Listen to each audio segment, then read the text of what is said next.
You know who's so good tonight? DeAndre Swift. They needed a running back performance like they got tonight, over 100 yards. This one's easy. DeAndre Swift gets my game ball. Who's next? You want it, Gregory? You want me to go? You can go. Go ahead. I mentioned him a couple times tonight, but I'm going to stay with the chalk here. Theo Benedette. I like it. Last week, right tackle to left tackle. 2 weeks after the bye, they give him the gig. And what does he do?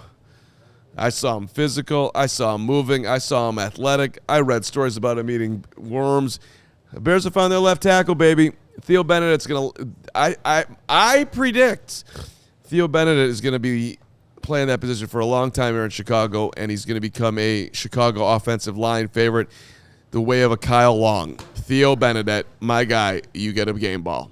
There we go. Gregory. There we go. My game ball goes to Ben Johnson. Something that we have asked for time and again here in Chicago is a coach that makes adjustments.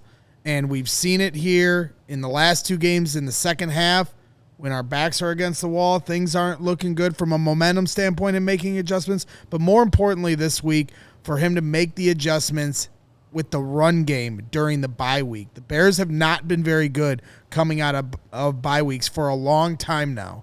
And this week they come out and they nearly rush for, 160 yards? What did we say? 145. 145 Roughly. on the ground. And obviously DeAndre Swift and Theo Benedette, who also got game balls tonight, have a lot to do with that. But Darnell Wright has a big part in that. So does Joe Tooney and Drew Dahlman and Jonah Jackson. And Ben Johnson called those guys out here as the weeks were going on in the bye week, saying these guys need to open up some holes. It's not just the running backs that need to take accountability. And tonight, the adjustments on the offensive line, bringing in Theo Benedette, and the adjustments of how they're blocking it up made the dividends and have opened up a whole new layer for this offense and is going to be able to do dividends here going forward for the passing game as well. So shout out Ben Johnson. You're turning the culture here in Chicago. Credit to you, my friend. Good, better, best.